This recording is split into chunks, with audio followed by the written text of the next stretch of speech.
السلام علیکم ناظرین. آج کی بڑی خبر، آج کی اہم خبر، پاکستان کی اقتصادی رابطہ کمیٹی نے آج انڈیا کے ساتھ تجارت بحال کر دی ہے. وہ تجارت جو 2019 میں مودی کے کشمیر کے حوالے سے اقدامات کے بعد پاکستان نے جس پر پابندی لگا دی تھی، آج پاکستان کی گورنمنٹ نے اس کو دوبارہ بحال کر دیا. آج حماد اظہر جو کہ حال ہی میں جن کو فائنانس منسٹر بنایا گیا ہے، انہوں نے اکنامک کوآرڈینیشن کمیٹی ECC اقتصادی کمیٹی جو ہے اس کو آج چیئر کیا، اور اس میں سب سے اہم ایشو جو تھا وہ تھا انڈیا کے ساتھ ٹریڈ.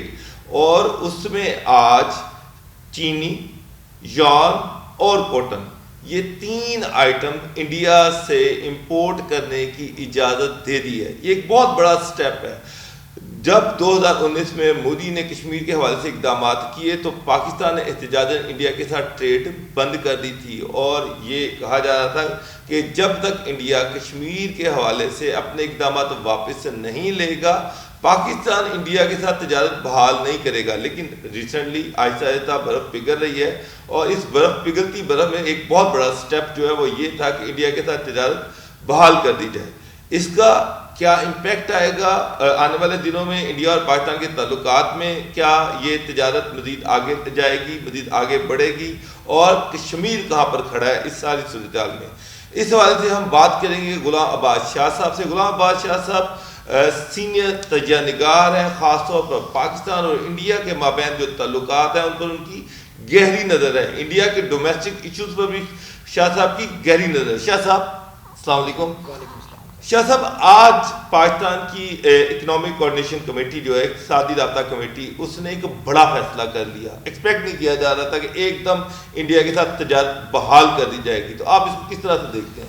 بابر صاحب بہت شکریہ پہلے تو آپ کا انوائٹ کرنے کے لیے. دوسری بات یہ ہے کہ آپ نے کہا کہ توقع نہیں تھی میں نے آپ کے پچھلے ویلاگ میں کہا تھا کہ ہمیں یہ ایسے اشارے مل رہے تھے کہ 30 مارچ کو کوئی بڑی ڈیولپمنٹ ہوگی پاکستان اور بھارت کے درمیان، اور ہم یہ دیکھ رہے تھے کہ شاید تاجکستان میں جو ہے وہ دونوں فارن منسٹر ملاقات کر لیں.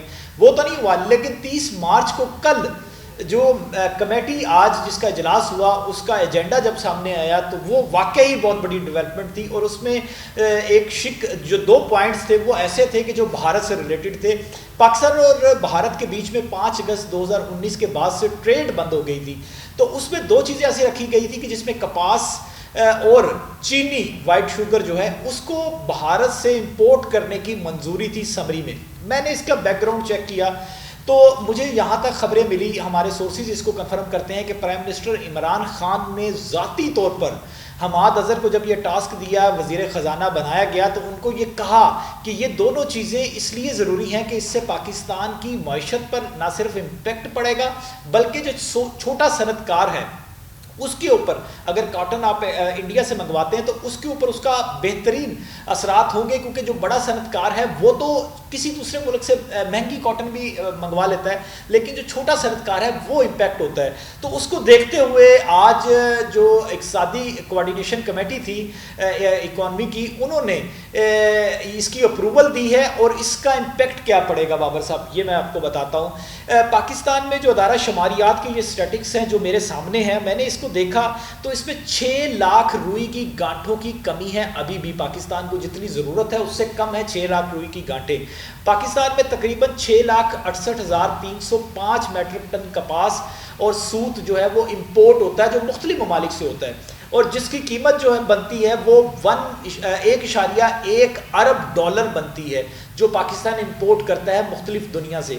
اور باقی جگہوں کو چھوڑ کر ابھی بھی پاکستان میں 3.5 لاکھ گانٹھوں کا خلا ہے، کمی ہے، جو کمی اب بھارت سے پوری کی جائے گی. اور اس سے امپیکٹ پاکستان میں کیا پڑے گا؟ اس سے امپیکٹ یہ پڑے گا کہ جب یہ بھارت سے پاکستان پہنچے گی تو اس کی قیمت جو ہے وہ 10 سے 15% اس میں کمی واقع ہوگی، جس کے براہ راست جو اثرات ہیں وہ جو ایک چھوٹا صنعت کار ہے اس کے اوپر پڑے گا.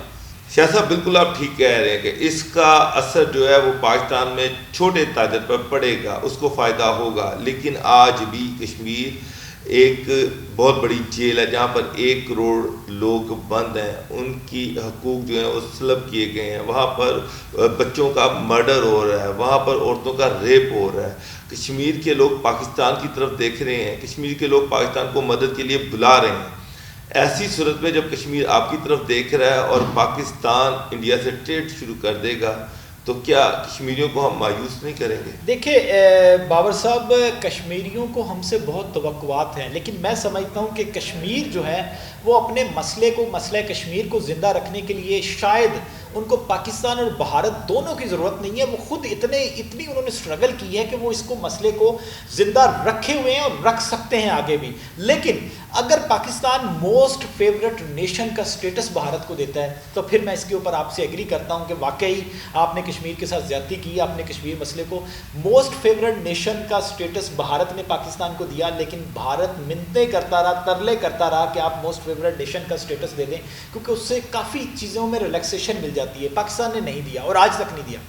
یہ وہ سٹیپس ہیں جس سے ہم آگے بڑھ کر ٹرسٹ ڈیولپ کر کے آگے جائیں گے، اور اس کا فائدہ عام کسانوں کو ہوگا، دونوں سائڈوں پہ لوگوں کو ہوگا، کنزیومرز کو ہوگا، اور اس کے بعد بالآخر ٹیبل ٹاک کے ذریعے ہی کشمیر کا مسئلہ حل ہونا ہے. اگر ہم بالکل راستے الگ کر کے چلتے رہیں گے تو بات چیت نہیں ہوگی، تو پھر کیسے مسئلہ حل کریں گے؟ جنگ تو کرنے سے رہے. آپ کا مطلب یہ ہے کہ جو چھوٹے چھوٹے CBMs ہیں، کانفیڈنس بلڈنگ میجرز جو ہیں، یہ آہستہ آہستہ پاکستان اور انڈیا کو ٹیبل پہ لے آئیں گے، جو کہ کشمیر کی طرف جہاں پر ڈائیلاگ ہو سکتا ہے. جی بالکل میں اس بات سے مطمئن ہوں، ایگری کرتا ہوں کہ یہ واقعی آپ چھوٹے چھوٹے سٹیپس لیں گے تو آپ بات چیت کی میز پر آئیں گے. اگر آپ بات چیت کی میز پہ نہیں آئیں گے تو دونوں نیوکلیر پاورز ہیں، آپ ایک دوسرے کے ساتھ جنگ لڑ کے تو کشمیر لے نہیں سکتے. لیکن شاہ صاحب میری بے تحاشا انڈین سے بات ہوئی، ملاقاتیں ہوئیں، وہ ہمیشہ یہ کہتے ہیں کہ آپ پاکستان انڈیا کے ساتھ ٹریڈ سٹارٹ کرے، اس سے دونوں کے اکنامک انٹرسٹ ٹیکس بڑھ جائیں گے اور یہاں تک چلے جائیں گے کہ آپ کشمیر کو بھول جائیں گے. اکنامک انٹرسٹ جو ہے وہ سب سے بڑا انٹرسٹ ہے، کہ باقی انٹرسٹ آپ کو چھوٹے لگنے شروع ہو جائیں گے. کیا واقعی اکنامک انٹرسٹ جو ہے وہ اتنا بڑا انٹرسٹ ہے کہ ہم کشمیر کو بھول جائیں گے؟ نہیں، ہم بھولیں گے یا نہیں بھولیں گے یہ بات کی بات ہے، لیکن اکنامک معاملات جو ہوتے ہیں، اکانومی جو ہوتی ہے وہ واقعی بہت بڑا ہوتا ہے اگر آپ کے انٹرسٹ اس کے ساتھ جڑ گئے ہیں. بھارت کی ہمیشہ سے یہ خواہش رہی ہے کہ پاکستان اپنا راستہ دے افغان ٹرانزٹ ٹریڈ کے لیے، اور اس کے ذریعے وہ بھارت سینٹرل ایشیا تک جڑ جائے.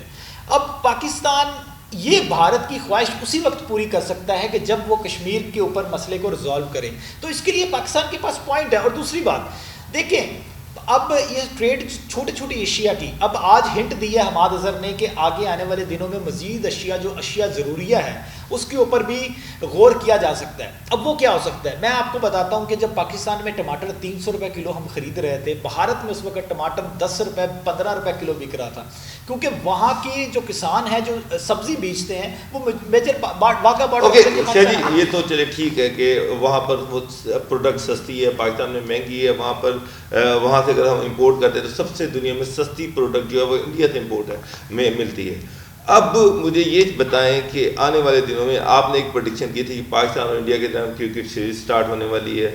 اب اس کے بعد یہ ہے کہ جو پاکستان اور انڈیا کے سیفما جو ہے ساگ جو ہے اس کی کوئی میٹنگ نہیں ہو سکی. کافی عرصے سے ساگ جو ہے وہاں اس میں تعطل ہے.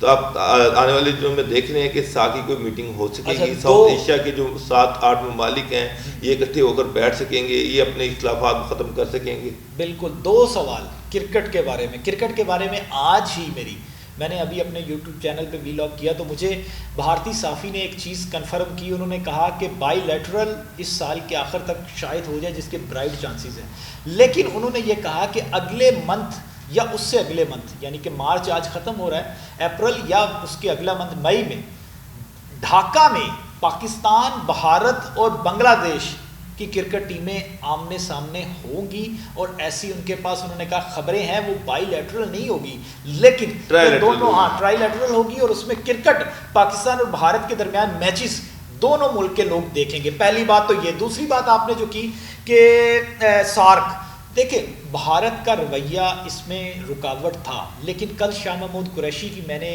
اور آپ نے سب نے دیکھی ان کی بات چیت، انہوں نے کہا کہ جے شنکر نے ہارٹ آف ایشیا کے موقع پر پاکستان کے اوپر جو روایتی الزامات لگاتے تھے وہ نہ لگا کر ایک مثبت شروعات کی ہے، اور ہم اس کو اچھی نظر سے دیکھتے ہیں۔ میرا خیال ہے کہ اس شروعات کو اگر شاہ محمود قریشی یہ سمجھتے ہیں کہ یہ واقعی مثبت شروعات ہے تو ان کو سارک کو ایکٹیو کرنا چاہیے، کیونکہ اگر ریجنل تعاون کے لیے سارک ایکٹیو ہوتا ہے تو یہ صرف پاکستان بھارت نہیں، کیونکہ باقی ممالک بھی اس میں ہیں، ان سب کا فائدہ ہے۔ اور یہ سارک اگر کبھی جو غیر فعال ہوتا ہے وہ دونوں ممالک کے رشتوں کی وجہ سے ہی ہوتا ہے، باقی کسی ملک کا آپس میں کنفلکٹ ہی نہیں ہے، کوئی مسئلہ ہی نہیں ہے، لیکن پاکستان اور بھارت ہی سارک کے اوپر حاوی رہے ہیں، اور اب دونوں ممالک کو یہ معاملہ بالکل کرنا چاہیے اور پاکستان کے ذمہ ہے ہوسٹ کرنا۔ میرا خیال ہے کہ اب پاکستان کو اس کے سلسلہ میں سٹیپ لے کر اس کو اگلی جو سارک کانفرنس پاکستان میں ہونی تھی، پاکستان میں ہوسٹ کرنا تھا، اس کے اوپر قدم بڑھانا چاہیے اور انوائٹ کرنا چاہیے جے شنکر کو، بھارت کو اور باقی ممالک کو بھی